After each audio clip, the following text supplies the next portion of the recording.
नमस्कार जय जगन्नाथ मो ममता पाणी मो यूट्यूब चैनल साहित्य दीदी को आपण समस्त को स्वागत करूची। पिला माने आ पूर्व क्लास रे आमे क्षुद्र उत्तर मूलक प्रश्न गुड़िकर आलोचना करिथिले। आज आमे सरलार्थ आ दीर्घ उत्तर मूलक प्रश्न आलोचना करिबा। पिला माने एटा मु कोन करिछि या पूर्व वीडियो गुड़ाकरे आ पूर्व विषय गुड़ाकरे मु तुमको समस्त को कहिछि केमिति तमे सरलार्थ लिखिबो केमिति प्रश्न उत्तर लिखिबो। त आज आउ थरे कहूछि जदि तमे बुझी न पार पूर्व वीडियो गुड़ाकर प्रश्न उत्तर देखिले ही तमे जानि परिबो। पिला सबुळे मने रखिबो तम बही रे ए विषय रे तीनोटी सरलार्थ देछि। तीनोटी सरलार्थ पानी तमे तीनोटी इंट्रोडक्शन प्रिपेयर करिबनी कि घोषिबनी गोटी कारण गोटे विषय को अति बेसी गोटे सरलार्थ तमर परीक्षा रे पड़िबो। तेनु गोटी इंट्रोडक्शन प्रस्तुत करिबो तापर सरलार्थटी तमे जहा बुझिच लिखिबो। मु तम पई गोटी इंट्रोडक्शन प्रस्तुत करिछि सरलार्थ पई तीनटा सरलार्थ पई गोटी इंट्रोडक्शन कहीं ना केबे हेले एक रु अधिक सरलार्थ पड़िबो नाही परीक्षा रे। देखो सरलार्थ 16 नंबर तमे देखो जन्म काळुजे देहे तो आघात केते न देइछि मुई निज छुआ बोली सबु दोष सिना क्षमी अछु एका तुही। तमे सरलार्थ लेखिबा जानिचो तेनु प्रथम ए जो पदटा दिया है आमे ताकू सरल भाषा रे बुझेबा। आगे ये लिखिबा जन्म काळुजे डैश डैश क्षमी अछु एका तुही।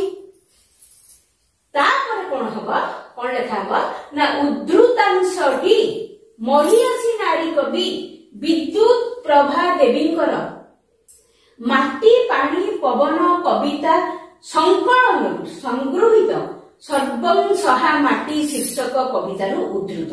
पिले तम बही जो तीनटा सरलार्थ देइछि बा एई विषय जदि अलगा किछि सरलार्थ पड़े ता हेले भी तुमर इंट्रोडक्शन एतिकी रहइबो हला। एई इंट्रोडक्शन परे तमे कोन करिवो ना एई जो पदटा दिया हेछि ताकू गोटे लाइन रे लिखिबो हला। केम लिखिबो जन्म काळुजे देहे तो आघात सेटा को गोटे लाइन गद्य रे लिखिबो। एठारे कवि माटी मां को जणे क्षमामयी कल्याणमयी संतान वत्सला जननी रूपे वर्णना करजती। प्रथम सरलार्थ पानी तमे एतिकी लिखिबो। एतिकी लिखि सारिला परे तमे एटा जहा बुझिजो ताको बुझे एतिकी लिखिबो हा। तापरे तमे जहा बुझिजो बुझेइबो। मु तथापि तमको टिके सरल भाषा रे लिखि देइछि बिले ताको मु खाली पढि देबी कारण वीडियोटा तमे सुनिले ही तमे जानि जिवो सबुडा को तम खाली पढि दोछि। एतिकी लिखि सारला परे ई सरल अर्थटा तम केमिति बुझेइबो। देखो शिशुटिए मात्र गर्भरु जन्म नेबा परे मां जेपरि निज बक्षर अमृत देई ताकू बंचाई थाए तार समस्त आवश्यकता को पूर्ण करिबारे आदौ हेळा करे नाही। माटी मां मध्य निज बक्षर फल पुष्प जल वायु देई संतान माननको परिपुष्ट करे। तार संतान माननको शरीर रे शक्ति और हृदय रे भरी दिए शांति। मात्र सेही संतान कोन परवर्ती अवस्था रे माटी मां उपरे आरंभ करि दियंती अत्याचार विभिन्न प्रकार अत्याचार हेले माटी मां उपरे जेते अत्याचार कले मध्य ताकू जेते आघात देले मध्य सर्वं सहा माटी सबु राग रोष भूली तार महान स्वर्गीय गुण रे संतानर सबु दोष को क्षमा कर दिए। से ठीक जन्मदात्री मां परी केते कोनोसी प्रतिभा बा प्रतिक्रिया देखाय नाही। सरी गला एति तो बुझे पाथिला। तब लास्ट लाइन तमे कोन लिखिबो कविଙ୍କ परी आम्हे माने मध्य माटी मार एही स्वर्गीय महान गुणर प्रशंसा रे शतमुख हेबा उचित। पिला माने एटा प्रथम सरलार्थ एठी जहा कहिछि ताकू आगे इंट्रोडक्शन କହିଛି ତାକୁ ଗଦ୍ୟରେ ଗୋଟିଏ ଲାଇନ ଲେଖିବା, ତାପରେ ମୁଁ ଯେତିକି ପଢେଇଲି ସେତିକି ଲେଖିବା, ହେଲେ ସରଳାର୍ଥ ସରିଲା। ଏବେ ଆମେ ଦ୍ୱିତୀୟ ସରଳାର୍ଥ ପାଖକୁ ଯିବା। ଦେଖ ଦ୍ୱିତୀୟ ସରଳାର୍ଥ ହେଲା ଅମାପ ଧରିଛୁ ଦେ ଟିକେ ମତେ ନିଦା ହେଉ ମୋର ଛାତି, ନିଜେ ଦୁଃଖ ସହି ଏଜଗତ ପାଇଁ ଲାଗି ପଡେ ଦିନ ରାତି। ପିଲାମାନେ ଯେତେବେଳେ ଆମେ ଦ୍ୱିତୀୟ ସରଳାର୍ଥ ପାଖକୁ ଯିବା ସେତେବେଳେ ଆମେ ପ୍ରଥମ ସରଳାର୍ଥର ଏଇ ଲାଇନ ଟାକୁ ଲିଭେଇବା, କାହିଁକି ନା ତମକୁ ଏବେ ଦ୍ୱିତୀୟ ସରଳାର୍ଥ ବୁଝେଇବାର ଅଛି। ତେଣୁ 17 ନମ୍ବର ସରଳାର୍ଥ ଅଛି ଅମାପ ଧରିଛୁ ଦେ ଟିକେ ମତେ ନିଦା ହେଉ ମୋର ଛାତି। ଇଣ୍ଟ୍ରୋଡକ୍ସନ ଯାହା ଅଛି ସେଇଆ ରହିବ। ଏବଂ ଦ୍ୱିତୀୟ ସରଳାର୍ଥରେ ସେ କଣ କହୁଛନ୍ତି, କବି କହୁଛନ୍ତି ମାଟି ମାକୁ ଯେତେ ଅତ୍ୟାଚାର କଲେ ମଧ୍ୟ ମାଟି ମାର ଅମାପ ଧୈର୍ଯ୍ୟ, ଏବଂ କବି ମାଟି ମାକୁ ଅନୁରୋଧ କରୁଛନ୍ତି ତାଙ୍କ ପାଖରେ ଯୋଉ ଧୈର୍ଯ୍ୟ ଅଛି ସେଇ ଧୈର୍ଯ୍ୟ ଟିକେ ତାଙ୍କୁ ଦେଲେ ସିଏ କଣ କରିବେ ନା ସବୁ ଦୁଃଖ କଷ୍ଟ ସହି ଅନ୍ୟର ମଙ୍ଗଳ ପାଇଁ ଚେଷ୍ଟା କରିବେ। ତେଣୁ ଆମେ କଣ କରିବା, ଏଇ ଯୋଉ ଅମାପ ଧୈର୍ଯ୍ୟ ପାଇଁ ଏଇ ଲାଇନଟା ଅଛି। ଇଣ୍ଟ୍ରୋଡକ୍ସନ ସରିଲା। ଇଣ୍ଟ୍ରୋଡକ୍ସନ ପରେ ଦେଖ 17 ନମ୍ବର ମୁଁ ଏଠି ଲେଖିଛି, ଏଇ ଲାଇନଟା ତମେ ଲେଖିବ। ଏଠାରେ କବି ମାଟି ମାର ଅମାପ ଧୈର୍ଯ୍ୟ ଓ ସହନଶୀଳତା ବିଷୟରେ ବର୍ଣ୍ଣନା କରିବା ସହିତ ସେହି ଆଦର୍ଶରେ ଉଦ୍ବୁଦ୍ଧ ହେବାକୁ ଇଚ୍ଛା ପ୍ରକାଶ କରିଛନ୍ତି। ଏତିକ, ତାପରେ ଏତିକ ଲେଖିଦେଲା ପରେ ଆମେ ବୁଝେଇବା। ଏଇଟା ଗୋଟେ ଲାଇନ ଲେଖା ହେଇଛି ଇଣ୍ଟ୍ରୋଡକ୍ସନ ପରେ, ଏଇଟା ୟାରି ଗଦ୍ୟ ରୂପ ଲେଖା ହେଇଛି। ଆଉ କିଛି ନାହିଁ, ତାକୁ ପୁଣି ଭଲରେ ଆମକୁ ବୁଝେଇବାର ଅଛି। ତ ସେଇଟା ବି ମୁଁ ରେଡି କରି ରଖିଛି, ମୁଁ ପଢି ଦଉଛି। ଆଗ ଏଇଟା, ତାପରେ ଏଇଟା, ତାପରେ କଣ ଲେଖା ହବ, ଜନ୍ମଦାତ୍ରୀ ମା ପରି ମାଟି ମା ହେଉଛି ସନ୍ତାନ ବତ୍ସଳା, ଧୈର୍ଯ୍ୟ ଓ ସହନଶୀଳତାର ମୂର୍ତ୍ତିମନ୍ତ ପ୍ରତୀକ। ପ୍ରତ୍ୟେକ ବ୍ୟକ୍ତି ପାଇଁ ମାଟି ମା ଏକାଧାରରେ କଲ୍ୟାଣମୟୀ ମା, ସ୍ନେହମୟୀ ଧାତ୍ରୀ ଓ ପୂଜ୍ୟା ଶିକ୍ଷୟିତ୍ରୀ। ଧରା ପୃଷ୍ଠରେ ଜନ୍ମ ନେବା ଦିନଠାରୁ ସେ ଆମରି ସେବାରେ ନିଜକୁ ଉତ୍ସର୍ଗ କରିଛି। ଆମର ଜୀବନ ଧାରଣ ପାଇଁ ସେ ତା ପକ୍ଷରେ ଥିବା ଜଳ, ଖାଦ୍ୟ, ବାୟୁ ସବୁ କିଛିକୁ ସଜାଡି ରଖିଛି ଓ ଆମକୁ ଲାଳନ ପାଳନ କରି ଛୋଟରୁ ବଡ କରିଛି। କିନ୍ତୁ ତାର ପ୍ରତିବଦଳରେ ଆମେ ତାକୁ କେବଳ ଆଘାତ ପରେ ଆଘାତ ଦେଇ ଚାଲିଛୁ। ହେଲେ ଆମର କୌଣସି ଆଘାତରେ ସେ ପ୍ରତିବାଦ ବା ପ୍ରତିକ୍ରିୟା ପ୍ରକାଶ କରିନାହିଁ, କାରଣ ତାର ଧୈର୍ଯ୍ୟ ହେଉଛି ଅମାପ। ନିଜର ଅସୀମ ଧୈର୍ଯ୍ୟ ଯୋଗୁଁ ସବୁ କିଛିକୁ ସହି ଯାଇଛି। ତାର ସେଇ ଧୈର୍ଯ୍ୟ ଓ ସହନଶୀଳତା ପରି ସ୍ୱର୍ଗୀୟ ଗୁଣରୁ କିଛି ପାଇବା ପାଇଁ କବି ତା ପାଖରେ ଅନୁରୋଧ କରିଛନ୍ତି। କବିଙ୍କର ଏହି ପ୍ରାର୍ଥନା ସଫଳ ହେଉ। ଲାଷ୍ଟ ଲାଇନଟା ତମେ ଲେଖିବ ଯେ କବିଙ୍କର ଏହି ପ୍ରାର୍ଥନା ସଫଳ ହେଉ, ମାନେ ଆମକୁ ଏତେ ଭଲ ପାଇବା ସତ୍ତ୍ୱେ ଆମେ ତାକୁ ଆଘାତ ପରେ ଆଘାତ ଦେଇ ଚାଲିଛୁ ଏବଂ ସେଇ ଆଘାତକୁ ସହିବା ପରି ଅମାପ ଧୈର୍ଯ୍ୟ ଆଉ ସହନଶୀଳତା ତା ପାଖରେ ଭରି ରହିଛି। କବି କହୁଛନ୍ତି ସେଇ ଗୁଣ, ସେଇ ସ୍ୱର୍ଗୀୟ ଗୁଣରୁ ମତେ କିଛି ଦେ, ଯାହା ଫଳରେ ମୋର ଛାତି ଯେତେ ଦୁଃଖ ଝଡ଼ ଝଞ୍ଜା ଆସିଲେ ବି ତାକୁ ସହିକିରି ଅନ୍ୟର ମଙ୍ଗଳ ପାଇଁ କାମ କରିବ। ତବେ ଲାଷ୍ଟ ଲାଇନ ତ ଏଇଟା ଲେଖିବା ଆଉ କବିଙ୍କର ଏହି ପ୍ରାର୍ଥନା ସଫଳ ହେଉ। ସରିଗଲା। ତା ପରଟା ଦେଖ ପିଲେ, ଦେଖ ବର୍ତ୍ତମାନ ଆମେ 18 ନମ୍ବର ସରଳାର୍ଥ ଆଲୋଚନା କରିବା। ତୋର ମୁକତିରେ ମୋର ମୁକତି ମା, ତୋର ହସେ ମୋର ହସ, ତୋହରି ଅନ୍ତର ଆଦେଶେ ଚଳେ ମୁଁ, ଘୋଷି ତୋର ମହାଯଶ। 18 ନମ୍ବର ସରଳାର୍ଥରେ ଇଣ୍ଟ୍ରୋଡକ୍ସନ ଏଇଆ ହିଁ ରହିବ।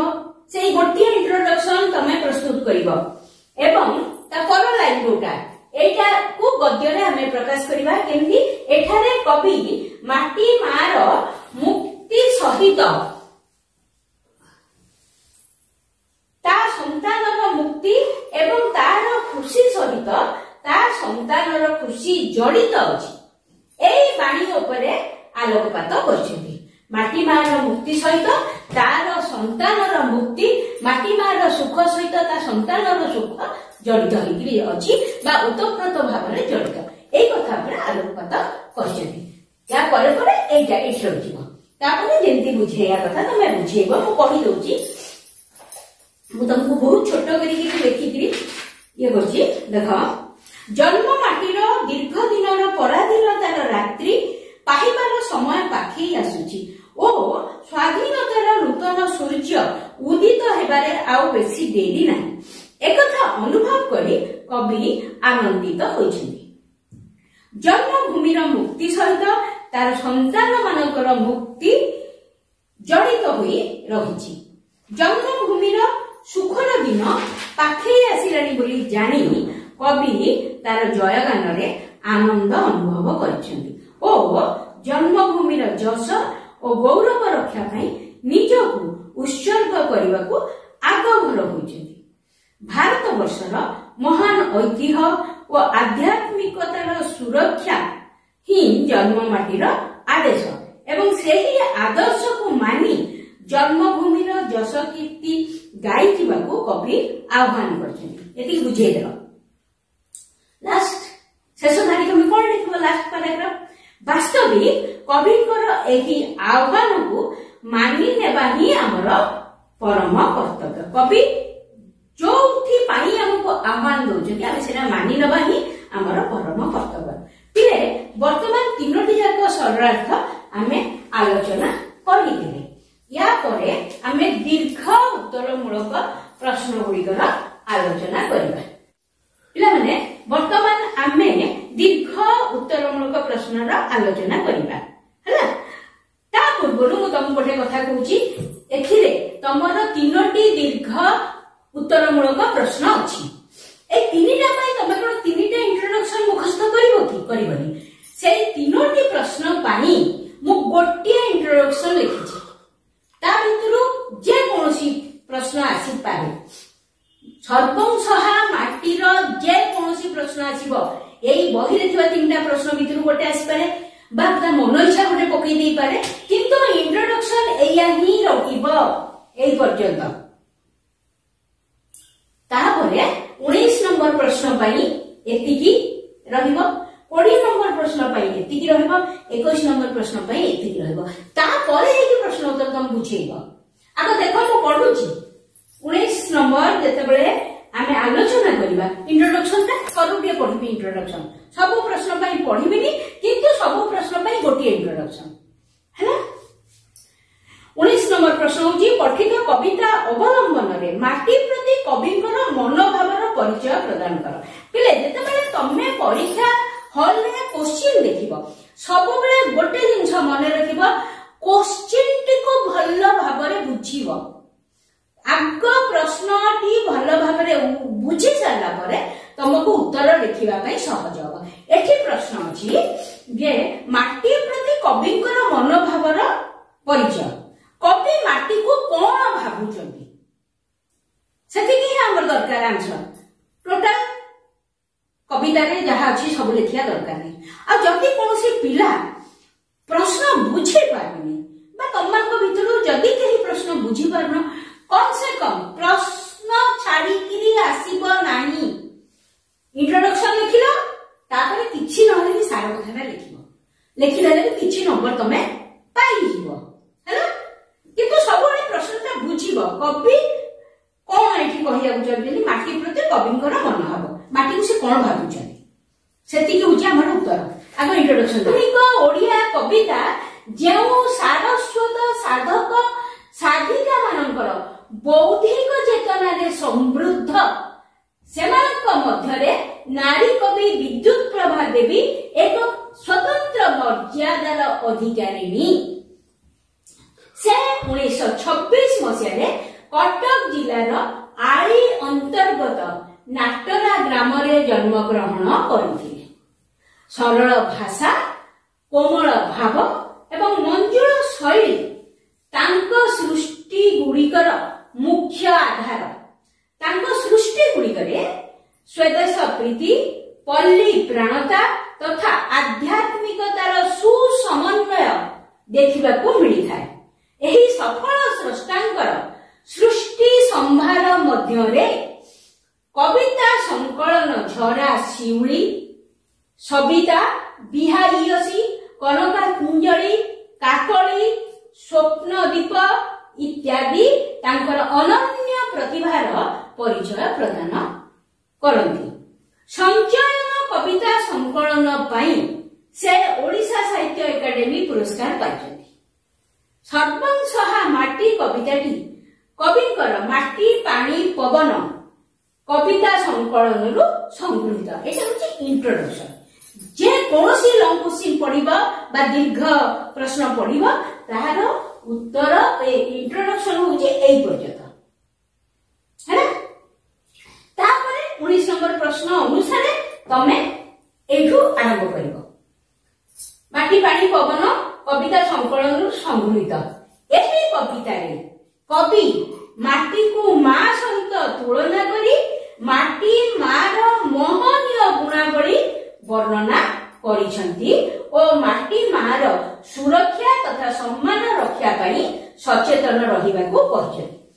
19 ନମ୍ବର ପ୍ରଶ୍ନ ଅନୁସାରେ ଇଣ୍ଟ୍ରୋଡକ୍ସନ ଏତିକି ଏବଂ ଏଇ ଲାଇନଟା ମାଟିକୁ ମା ସହିତ ତୁଳନା କରିଛନ୍ତି ଏବଂ ମାଟି ମାର ମହନୀୟ ଗୁଣାବଳୀକୁ ବର୍ଣ୍ଣନା କରିଛନ୍ତି। ପ୍ରଶ୍ନ କଣ ଥିଲା?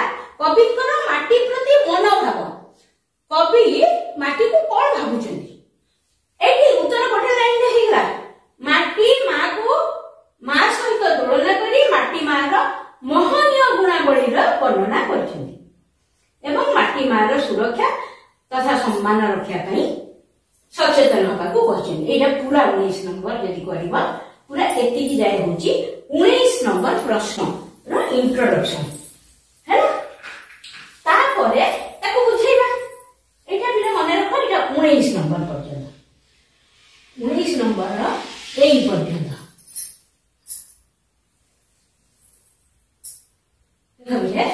এইটা ইন্ট্রোডকশন আর 19 নম্বর পাই এতিকে লেখা হবো।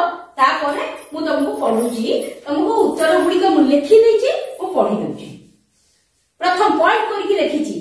পিলা কেবল সেতিক পয়েন্ট লিখিদেলে বি পুরা মার্ক পাইব, নাহি তো তুমি যদি টিকে বঢ়াইব। মু কহু নাহি তুমি আকু ঘোষিকি পুরা লেখ, তুমি তুম নিজর ভাষারে বি লিখি পারিব। দেখ প্রথম পয়েন্ট, মাতৃ গর্ভরু ভূমিষ্ঠ হেবা পরে শিশুটিয়ে প্রথমে মাটি স্পর্শ করে ও তা জীবনর প্রথম আলোক দর্শন করে। মা যেপরি তার বক্ষর অমৃত দেই শিশু প্রাণকু বঞ্চাই থাকে, মাটি মা মধ্য সেইপরি তা বক্ষরে উৎপাদিত শস্য, তা গছর ফলমূল, তা গর্ভস্থ সুশীতল জল এবং তা উপর দেই বহি যাউথিবা পবন দেই তার শিশু শরীরে শক্তি সঞ্চার করে।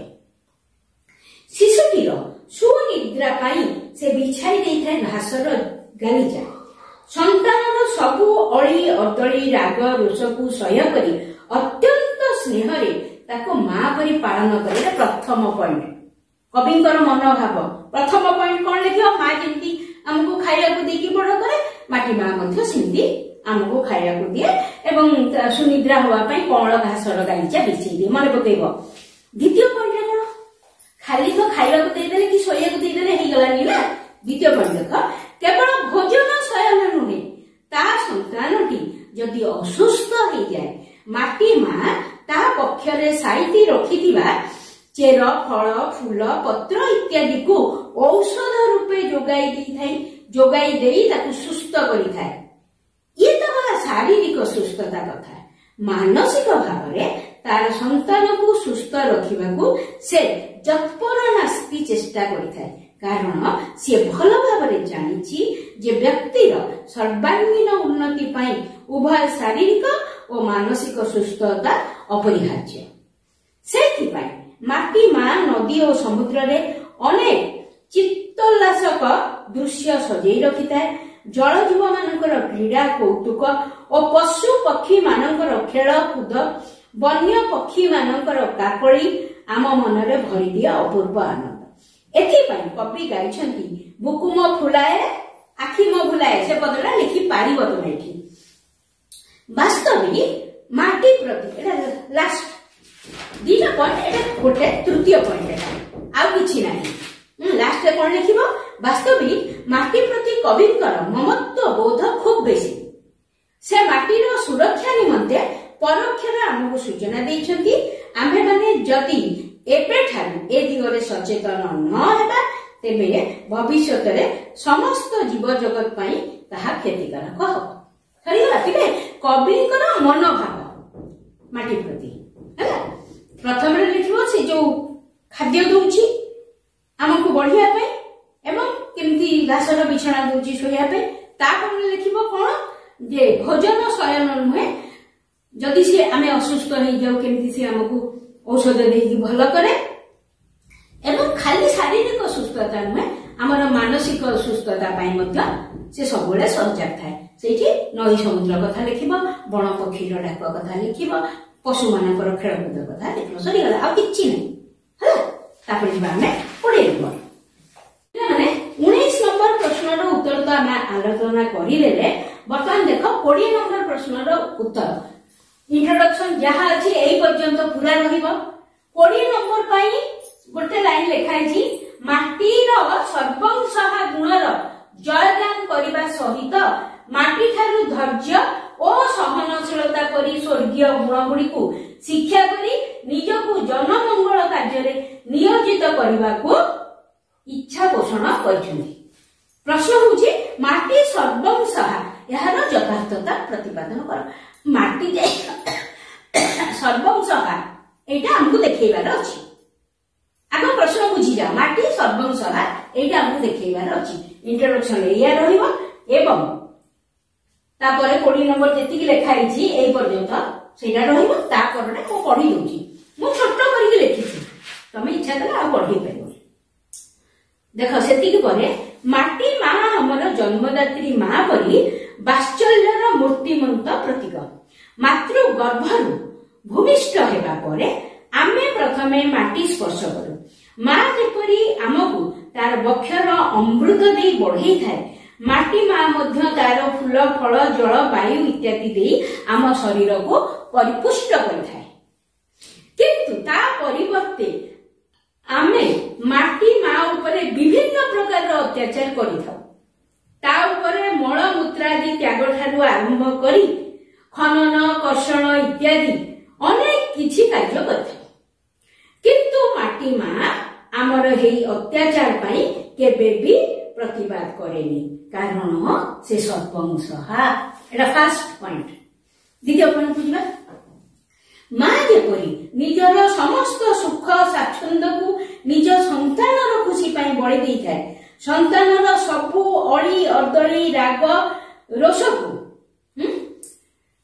निज भितरे बा निजर बुकु तळे चापी रखी स्नेह ममता को संतान उपरे अजाणी देई थाए मनने पातर अंतर भाव न रखी मा तार सबु संतान संततिक पाई जेपरी समदृष्टि और समभाव पोषण करिथाए ठीक सही परी माटी मा पाखरे मध्य सबु संतान संतति समान से निजर सबु सुख स्वाच्छंद को भूली सेमानकर आनंद पाई निजको उत्सर्ग करिथाए एटा 2 नंबर पॉइंट 3 नंबर पॉइंट कोन संतानर सबु राग रोष दोष त्रुटि केबे भी किछि त्रुटि पाई केबे भी किछि प्रतिवाद न करी नीरव रे सब सही जाए और एही अत्याचार को तार महान गुण रे क्षमा देथाय धैर्य और सहनशीलतार मूर्तिमंत प्रतीक माटी मा पाई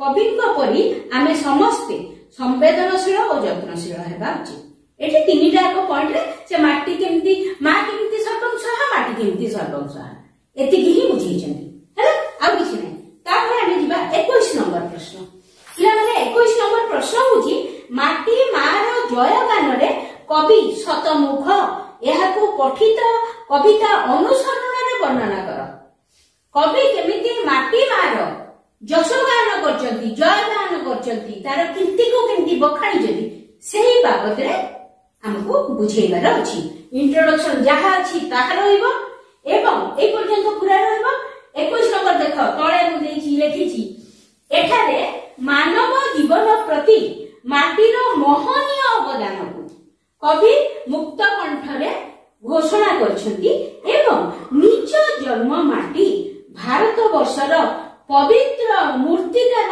ବୈଶିଷ୍ଟ୍ୟ ପ୍ରତିପାଦନ କରିଛନ୍ତି।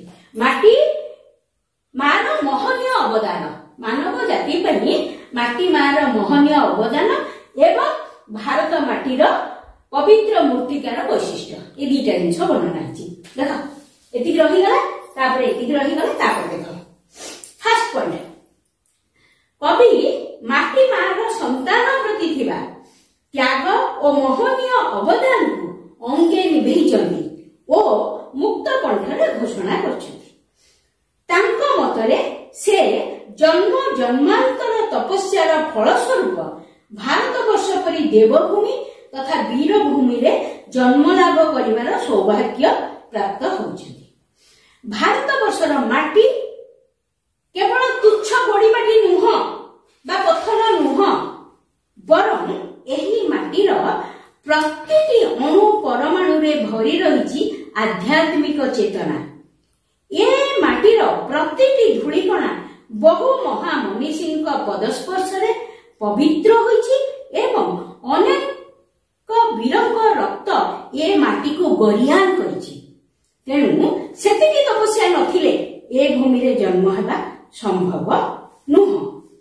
ତାପରେ ପଏଣ୍ଟ ଦେଖ, କବି ଜନ୍ମ ମାଟିର ମୁକ୍ତି ସମୟ ପାଖେଇ ଆସିଲାଣି ବୋଲି ଉପଲବ୍ଧ କରି ମୁକ୍ତିର ସ୍ୱପ୍ନରେ ବିଭୋର ହୋଇଛନ୍ତି ଏବଂ ପୂର୍ବଜ ମାନଙ୍କର ଆଦର୍ଶରେ ଅନୁପ୍ରାଣିତ ହୋଇ ଜନ୍ମ ମାଟିର ସମ୍ମାନ ବଢେଇବାକୁ ପ୍ରୟାସୀ ହେବେ ବୋଲି କହିଛନ୍ତି। ତା ଛଡା ଦେବଭୂମି ଭାରତବର୍ଷର ପବିତ୍ର ଧୂଳିକୁ ମଥାରେ ବୋଳି ଜନ୍ମ ମାଟିରେ ସୁନାମ ବୃଦ୍ଧି ନିମିତ୍ତ ଚେଷ୍ଟିତ ହେବେ ବୋଲି ଦୃଢ ଆଶା ପୋଷଣ କରିଛନ୍ତି। ଏଟା ଗୋଟେ ପଏଣ୍ଟ। ଲାଷ୍ଟ ପଏଣ୍ଟ କଣ, ଜନ୍ମ ମାଟି ଭାରତବର୍ଷକୁ କବି ଚେତନ ଗର୍ଭା ବୋଲି କହିଛନ୍ତି। ଏହି ମାଟି ମାନବ ହୃଦୟରେ ଦିବ୍ୟ ଚେତନା ସୃଷ୍ଟି କରିବାରେ ଅନନ୍ୟ ଭୂମିକା ଗ୍ରହଣ କରିଛି। କବିଙ୍କ ଅନ୍ତରର ଚେତନାକୁ ଜାଗ୍ରତ କରିବାକୁ ସେ ଜନ୍ମ ମାଟିକୁ ଅନୁରୋଧ କରିଛନ୍ତି, ଯାହାଦ୍ୱାରା ଜଣେ ଚେତନଶୀଳ ମଣିଷ ହିସାବରେ ସେ ଜନ୍ମଭୂମିର ଯଶ ଓ ସମ୍ମାନ ରକ୍ଷା ଦିଗରେ ନିଜକୁ ଉତ୍ସର୍ଗ କରିପାରିବେ। ଏତିକି ହଉଛି ମାଟି ମାର ଜୟଗାନରେ କବି ଏତିକି କଥା ହିଁ ଲେଖିଛନ୍ତି। ହେଲେ ସର୍ବଂସହା ମାଟି ବିଷୟଟି ଆଜି ତ ଏଠି ସରିଗଲା। ମୁଁ ଆଶା କରୁଛି ତମେ ବିଷୟଟି ଭଲସେ ବୁଝିଥିବ ଏବଂ ପ୍ରଶ୍ନ ଉତ୍ତରକୁ 2-3 ଥର ଲେଖାଏଁ ଶୁଣିଲେ ହିଁ ତମର ପୁରା ମନେ ରହିଯିବ। ହେଲେ ୟା ପର କ୍ଲାସରେ ମୁଁ ଆଉ ଗୋଟେ ନୂଆ ବିଷୟ ନେଇ ତୁମ ପାଖରେ